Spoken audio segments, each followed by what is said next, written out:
Hello friends, एक बार सभी का स्वागत है आपके अपने YouTube चैनल गुरु आर्यभट्ट में। तो आइए आज इस वीडियो में जानने वाले हैं आपके साइंस के तीसरे चैप्टर को, जिसका नाम है मानव नेत्र और रंग बिरंगा संसार। और इस चैप्टर से आपके एग्जामिनेशन में अति महत्वपूर्ण क्वेश्चन पूछे जाते हैं।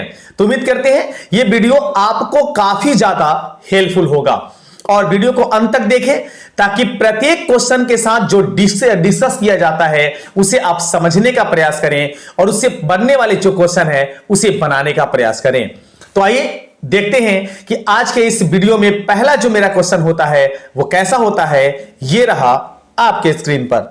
पहला क्वेश्चन आपके सामने है। आपको इसमें बताना है कि सामान्य नेत्र के लिए दूर बिंदु क्या है। तो याद रखेंगे, सामान्य नेत्र के लिए दूर जो बिंदु होता है वो अनंत होता है।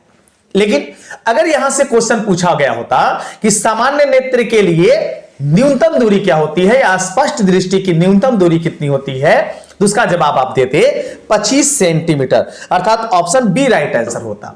लेकिन यहां पर तो दूर बिंदु पूछा गया है, तो मानव नेत्र के लिए जो दूर बिंदु होता है वो होता है अनंत। ऑप्शन डी जो होगा इसका राइट आंसर होगा।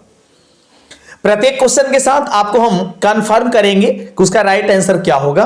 इसको समझ के आप उससे संबंधित जो प्रश्न बनते हैं उसको भी आप आसानी से सीख सकते हैं।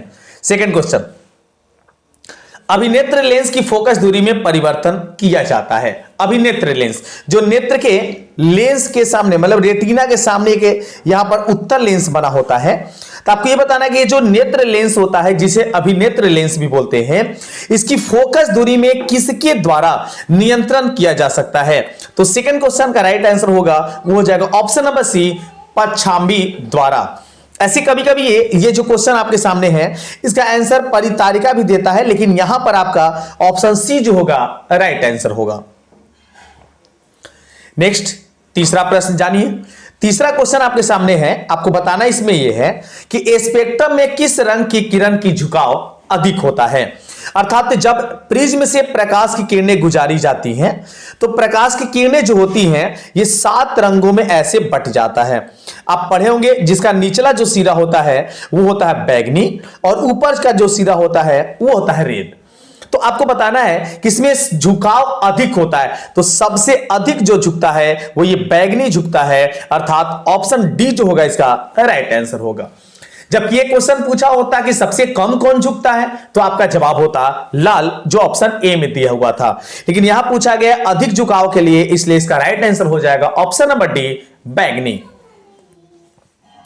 नेक्स्ट 4 नंबर को जानिए। चौथा प्रश्न आज आपके सामने है। आपको बताना है कि स्पेक्ट्रम प्राप्त करने के लिए किसका उपयोग होता है। तो इसके जस्ट पहले वाले क्वेश्चन में हम बताएं कि स्पेक्ट्रम जो प्राप्त किया जाता है या वर्ण विक्षेपण की जो घटना होती है वो मुख्य रूप से प्रिज्म के द्वारा होता है। और प्रिज्म सामने से देखने पर ऐसे त्रिभुज के आकार का दिखाई देता है, लेकिन इसमें कुल सतहों की संख्या 5 होती है, जो आपको याद रखना चाहिए। तो इसका जवाब हो जाएगा option number D, prism. Next 5 number जानिए। पांचवा जो आपके सामने क्वेश्चन है, यहां क्वेश्चन आपसे पूछा गया है और आपको यह बताना इसमें है कि जो नेत्र निकट की वस्तु को साफ नहीं देख सकता उस नेत्र में होता है। तो याद रखेंगे, निकट की वस्तु अगर साफ नहीं दिखाई देती है, अर्थात निकट की वस्तु अगर स्पष्ट दिखाई नहीं देती है तो वह दूरदृष्टि दोष के नाम से जाना जाता है। इसमें कई सारे कैंडिडेट जो होते हैं वो काफी कंफ्यूज होते हैं कि निकट दृष्टि दोष में निकट की वस्तु दिखाई देती है। तो इस बात को याद रखेंगे, निकट की वस्तु दिखाई अगर नहीं देती है तो उसका आंसर होगा दूरदृष्टि दोष। Option A is right answer. और दूरदृष्टि दोष के निवारण के लिए हमें उत्तल लेंस का प्रयोग करना होता है, यह भी आप अच्छे से याद रखेंगे। और अगर निकट दृष्टि दोष होता तो इसमें आपको याद रखना चाहिए कि अवतल लेंस का प्रयोग करना पड़ता। जरा दृष्टि दोष में हमें अवतल और उत्तल दोनों लेंसों से बना बाइफोकल लेंस का प्रयोग करना होता है, जबकि वर्णाढ्यता जो हो जाता है तो बेलनाकार लेंस का हम प्रयोग करते हैं। या गलती से उत्तर भी दिला गया है, इसका राइट आंसर होगा ऑप्शन नंबर ए। चलिए इसके बाद 6 देखते हैं। 6 में आपके सामने क्या है। आपको बताना है कि मानव नेत्र में, मानव नेत्र जो होता है उसमें कौन सा लेंस होता है, आपको यह बताना है। तो दम अब ये जाने कि मानव नेत्र अगर ये वृत्त के आकार का होता है तो इसमें यहां पर एक लेंस होता है जिसकी आकृति लगभग उत्तल जैसी होती है। मतलब ऑप्शन सी जो होगा इसका बिल्कुल करेक्ट आंसर होगा। चलिए इसके बाद अगले क्वेश्चन को देखते हैं 7 नंबर। तो आप तेज प्रश्न करने का प्रयास करेंगे ताकि आप जल्दी जल्दी प्रश्नों को सीख सके और समझ सके। 7वां नंबर, मानव नेत्र वस्तु का प्रतिबिंब निम्न में से किस भाग पर बनाता है? तो मानव नेत्र जो होता है, जो नेत्र है, इसके प्रत्यक्ष भाग में यहां पर होता है रेटिना। यहां पर जो भाग होता है वो होता है रेटिना, अर्थात किसी मानव नेत्र का जो प्रतिबिंब बनता है वो रेटिना पर बनता है। और प्रतिबिंब कैसा होता है? तो वास्तविक उल्टा होता है।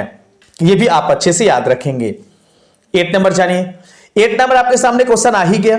आपको बताना है कि सामान्य नेत्र के रेटिना पर बनने वाला प्रतिबिंब कैसा होता है। उम्मीद करते हैं इस क्वेश्चन का जवाब आप सभी के पास होगा, अर्थात वो प्रतिबिंब बनता है वास्तविक और उल्टा। ऑप्शन सी जो होगा इसका बिल्कुल करेक्ट आंसर होगा। 9 देख लीजिए। 9 आपके पास है कि टिंडल प्रभाव का कौन सी परिघटना को प्रदर्शित करता है। काफी अच्छा क्वेश्चन और काफी ज्यादा आपके एग्जामिनेशन में पूछा जाने वाला। तो टिंडल प्रभाव जो होता है वो कौन सी परिघटना को प्रभाषित करता है, आपको यह बताना है। तो यह परिभाषित करता है प्रकाश के प्रकीर्णन को। ऑप्शन डी जो होगा इसका राइट आंसर होगा। प्रकाश का प्रकीर्णन आप सभी लोग जानते होंगे किसे कहते हैं। जब प्रकाश की किरणें वायुमंडल से क्रॉस होती हैं, अर्थात गुजरती हैं, तो वायु के कणों द्वारा जो टकराकर बिखर जाती है उस घटना को प्रकाश का प्रकीर्णन कहते हैं। और इस घटना के कारण ही टिंडल प्रभाव उत्पन्न होता है। चलिए 10 देखिए, अभी जानकारी दी है चारों दृष्टि दोष के बारे में। किस दृष्टि दोष को कहां के वैसे देखी जा सकती है? तो यहां दूरदृष्टि दोष आंख साफ साफ देख सकती है। अगर अभी इसके पहले वाले क्वेश्चन पर आप ध्यान दिए होंगे तो इस क्वेश्चन का आपको आंसर पता चल गया होगा। नहीं पता चला? फिर से समझते हैं। दूरदृष्टि दोष वाला जो वस्तु है वो निकट की वस्तु स्पष्ट दिखाई नहीं देती है, लेकिन उसे दूर की वस्तु साफ साफ दिखाई देती है। इसलिए इसका राइट आंसर होगा ऑप्शन नंबर ए, दूर की वस्तुओं को, क्योंकि यहां पूछा गया है दूर साफ साफ देख सकता है। 11 जानिए। 11 आपके सामने एक निकट दृष्टि दोष वाला व्यक्ति देख सकता है। तो निकट दृष्टि दोष अगर किसी व्यक्ति को है तो निकट की वस्तुओं को स्पष्ट देख सकता है, लेकिन दूर की वस्तुओं को स्पष्ट नहीं देख सकता है। तो यहां पर जवाब इसके डी ऑप्शन से मैच कर रहा है आपका, निकट की वस्तुओं को अच्छी तरह से। मतलब निकट दृष्टि दोष वाला जो व्यक्ति है वो निकट की वस्तुओं को स्पष्ट देख सकता है। 12वां जानिए। 12 काफी अच्छा क्वेश्चन और आपको बताने लायक क्वेश्चन। समझिए और समझ के इसे बताने का प्रयास कीजिए। निम्नांकित चित्र क्या सूचित करता है? अर्थात आपके सामने जो चित्र है उसमें क्या सूचित किया गया है? तो यहां जो कटान बिंदु है जो देख सकते हैं आप, बाहर दिख रहा हो नेत्र के बाहर, मतलब यहां जो लेंस के द्वारा प्रतिबिंब बनाया जा रहा है वो रेटिना इस भाग में होता है। तो इस भाग के बाहर आ गया है कटान बिंदु। इसका मतलब ये जो दृष्टि दोष है वो दूर दृष्टि दोष को दिखाता है। मतलब जो इसका ऑप्शन दिया गया ए ऑप्शन में, दीर्घ दृष्टि दोष। 13 जानिए। आंख व्यवहार करती है, मतलब आंख जो होता है वो कैसा व्यवहार करती है? तो अभी जाने के हमारे मानव नेत्र में जो लेंस होता है वो लेंस होता है उत्तल लेंस। तो मानव नेत्र कैसा व्यवहार करेगा? उत्तल लेंस जैसा, अर्थात कहीं इधर उधर भटकने की आवश्यकता नहीं है। आपको ऑप्शन बी में इसका राइट आंसर दिख जाएगा, उत्तल लेंस की तरह। 14 जानिए। 14 आपको बताना है कि सामान्य आंख के लिए स्पष्ट दृष्टि की न्यूनतम दूरी। पहला क्वेश्चन जो हम आपको बताया उसमें बताए थे कि दूर मतलब अधिकतम दूरी कितनी होती है, अर्थात दूर बिंदु कितना होता है, तो जिसका जवाब आप जाने अनंत। लेकिन न्यूनतम दूरी कितनी होती है वहां बताने का हम प्रयास किए थे। तो न्यूनतम दूरी होती है 25 सेंटीमीटर, अर्थात इसका राइट आंसर हो जाएगा ऑप्शन नंबर डी, 25 सेंटीमीटर। 15 देख लेते हैं। 15 में आपको बताना यह है कि किस दृष्टि दोष के निवारण के लिए अवतल लेंस का प्रयोग होता है। इसके भी पहले जिक्र किया गया कि अवतल लेंस का प्रयोग किया जाता है मुख्य रूप से निकट दृष्टि दोष में, उत्तल लेंस का प्रयोग किया जाता है दूर दृष्टि दोष में, साथ ही जरा दृष्टि दोष में दोनों लेंस का प्रयोग किया जाता है, और बेलनाकार लेंस का प्रयोग किया जाता है दृष्टि वैषम्यता में। अर्थात दूर दृष्टि पूछा गया है, अर्थात आपसे बताना है कि अवतल लेंस का प्रयोग किसमें किया जाता है? तो निकट दृष्टि दोष में। ऑप्शन 20 है राइट आंसर। 16 जानिए। 16 बताना है कि दूरदृष्टि वाले मनुष्य के चश्मे में होता है, तो दूरदृष्टि जिसको होगा उसके चश्मे में अवतल लेंस लगा होगा, क्योंकि उसका निवारण अवतल लेंस के प्रयोग से, उत्तल लेंस के प्रयोग से होता है, दूरदृष्टि दोष है। तो इसका राइट आंसर होगा ऑप्शन नंबर बी, उत्तल लेंस। 17 देखते हैं। 17 में आपको बताना यह है कि निकट दृष्टि वाले निकट दृष्टि दोष में किस लेंस का प्रयोग होता है। यह भी देखिए कई बार आपके एग्जामिनेशन में क्वेश्चन पूछा जा चुका है, तो वही घुमा फिरा के क्वेश्चन पूछा जा रहा है, निकट दृष्टि दोष, दूर दृष्टि दोष। अगर आप इसे याद कर लेते हैं तो काफी अच्छी बात है, नहीं याद कीजिए तो आप कॉपी में जरूर चारों दोष के निवारण का लेंस लिख लेंगे। तो आप याद रखेंगे निकट दृष्टि दोष जो होगा उसमें हम प्रयोग करेंगे अवतल लेंस। फिर से एक बार बता दें आपको, निकट दृष्टि दोष में अवतल लेंस, दूर दृष्टि दोष में उत्तल लेंस, जरा दृष्टि का प्रयोग किया जाता है तो अवतल उत्तल दोनों, जिसको बाइफोकल लेंस के नाम से जानते हैं, और अबिंदुकता जो दोष होता है उसमें मुख्य रूप से प्रयोग किया जाता है बेलनाकार लेंस। आप कॉपी में आसानी से इसको लिख भी सकते हैं। 18 जानिए, 18 आ गया फिर से क्वेश्चन, जरा दृष्टि दोष को दूर करने में काम में लाया गया लेंस होता है। तो हम उम्मीद करते हैं इस प्रश्न का उत्तर आपको मिल गया होगा। अगर आप मिल चुका है इस प्रश्न का उत्तर, कमेंट सेक्शन में जरूर रिप्लाई करें इसका आंसर। 18 का आंसर आप सभी लोग बताएंगे। चलिए 19 आपके सामने है, श्वेत प्रकाश में कितने वर्ण होते हैं। तो श्वेत जो प्रकाश होता है वो 7 रंगों से मिलकर बना होता है, इसलिए इसका राइट आंसर होगा option number D, 7। Next 20 number को देखिए। 20 है, अच्छा क्वेश्चन है कि श्वेत प्रकाश की किरण जब किसी प्रिज्म से होकर गुजरती है तो जो वर्ण सबसे अधिक विचलित होता है उसे क्या कहते हैं और कौन सा वर्ण होता है। तो अभी जानकारी दी है कि श्वेत प्रकाश जब प्रिज्म से गुजरती है तो सबसे ज्यादा विचलित होता है और यह होता है बैगनी, अर्थात ऑप्शन सी जो होगा इसका राइट आंसर होगा। और उसी का विचलन कोण भी सबसे ज्यादा होता है, लेकिन इसका जो तरंग दैर्घ्य होता है वो सबसे कम होता है और इसका तरंग दैर्घ्य होता है लगभग 4000 एंगस्ट्रॉम। 21 जानिए। 21 आपके सामने है कि श्वेत प्रकाश जब एक प्रिज्म से होकर गुजरता है तो जो वर्ण सबसे कम विचलित होता है उसे क्या कहते हैं। तो सबसे कम विचलित होने वाला जो वर्ण है वो है लाल, ऑप्शन ए में दिया हुआ है। और लाल का जो तरंग दैर्घ्य होता है लगभग 7500 एंगस्ट्रॉम होता है, इस बात को भी आप याद रखेंगे। 22 देखिए। 22 क्वेश्चन आपके सामने है, आपको बताना है कि प्रिज्म के भीतर से होकर गुजरने पर श्वेत प्रकाश के अपने विभिन्न घटकों में विभाजित को कहते हैं प्रकाश का। तो जब प्रिज्म से श्वेत प्रकाश गुजरता है और ये 7 रंगों में बट जाता है ऐसे, जिसका निचला हिस्सा बैगनी, ऊपर वाला हिस्सा रेड होता है, इसे बटने की क्रिया को कहते हैं वर्ण विक्षेपण। ऑप्शन बी जो होगा इसका बिल्कुल करेक्ट आंसर होगा। 23 देख लीजिए। 23 आपको बताना है कि प्रकाश के किस वर्ण के लिए तरंग दैर्घ्य अधिकतम होता है। अभी बात किए, सबसे ज्यादा जो होता है वो लाल का होता है 7500 एंगस्ट्रॉम, जबकि सबसे कम जो होता है बैगनी का होता है 4000 एंगस्ट्रॉम, इसलिए इसका ऑप्शन ए सही हो जाएगा। Option A is right answer. 24 देखिए। 24 काफी अच्छा क्वेश्चन आपके सामने आ गया।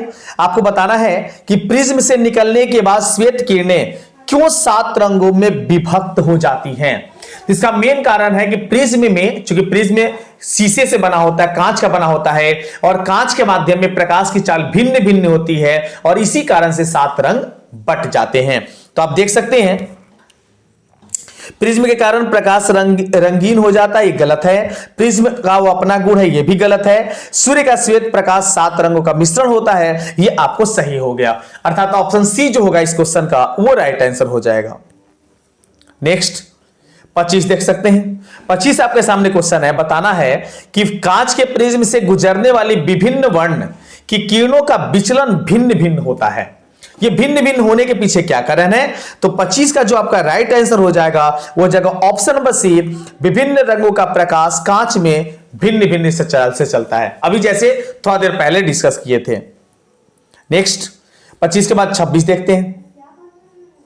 26 में आपको बताना क्या है कि प्रिज्म से गुजरने पर सूर्य के प्रकाश की किरणें विभिन्न वर्णों में बट जाती हैं, इसका कारण क्या है। तो इसका भी वही कारण है मुख्य रूप से कि विभिन्न रंगों के किरणों का विचलन जो होता है वो भिन्न भिन्न होता है। Option D is right answer. तीनों क्वेश्चन पर आप फिर से एक बार फिर देख लेंगे। इसका राइट आंसर अलग अलग टाइप से आपके सामने बना के हम बताए थे, ताकि आप सभी बातों को अच्छे से गौर से ध्यान से समझ लें। चलिए 27 देख लीजिए। 27 आपके सामने न्यूमेरिकल टाइप का क्वेश्चन आ गया। एक उत्तल लेंस की फोकस दूरी 20 सेंटीमीटर है, तो इसकी क्षमता क्या होगी? उत्तल लेंस फोकस दूरी 20 है, तो इसका पॉजिटिव होगा फोकस दूरी, सॉरी क्षमता भी, अर्थात इसमें तो आप माइनस वाले को पहले ही काट दीजिए। माइनस नहीं होगा क्योंकि अवतल जो होता है वो माइनस में होता है। फोकस दूरी दिया हुआ है 20 सेंटीमीटर, तो आपको इसका पावर निकालना है, तो आप कर लेंगे 100 बटा में f। अब 100 बटा f मतलब 100 को जब भाग लगाएंगे 20 से, तो 100 को 20 से भाग लगाने पर आपका हो जाएगा 20 25 100, मतलब इसका राइट आंसर होगा 5, जो कि कोई ऑप्शन में नहीं दिया गया है, इसलिए इसका राइट आंसर होगा ऑप्शन नंबर डी, इनमें से कोई नहीं। 28वां क्वेश्चन आपके सामने आ रहा है, ये देखिए।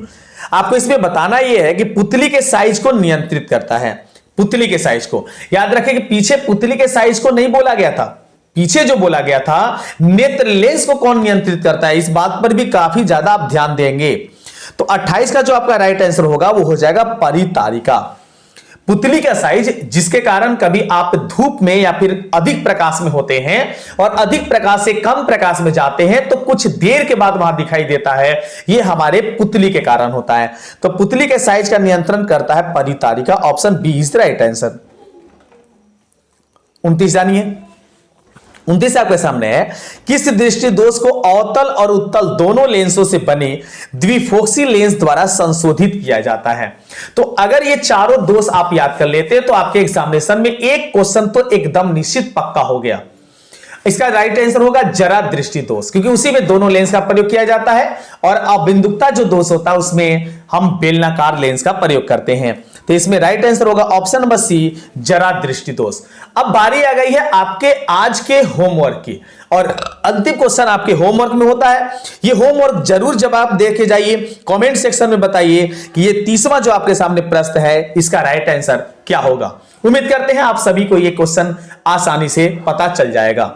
तो चलिए इस वीडियो में इतना ही। नेक्स्ट वीडियो में कुछ और नए टॉपिक के साथ पुनः हम आपके सामने उपस्थित होते हैं। मेरे चैनल पर अगर नए हैं तो प्लीज चैनल को सब्सक्राइब कर ले। मिलते हैं एक नए वीडियो में एक नए टॉपिक के साथ, तब तक सभी को वंदे मातरम।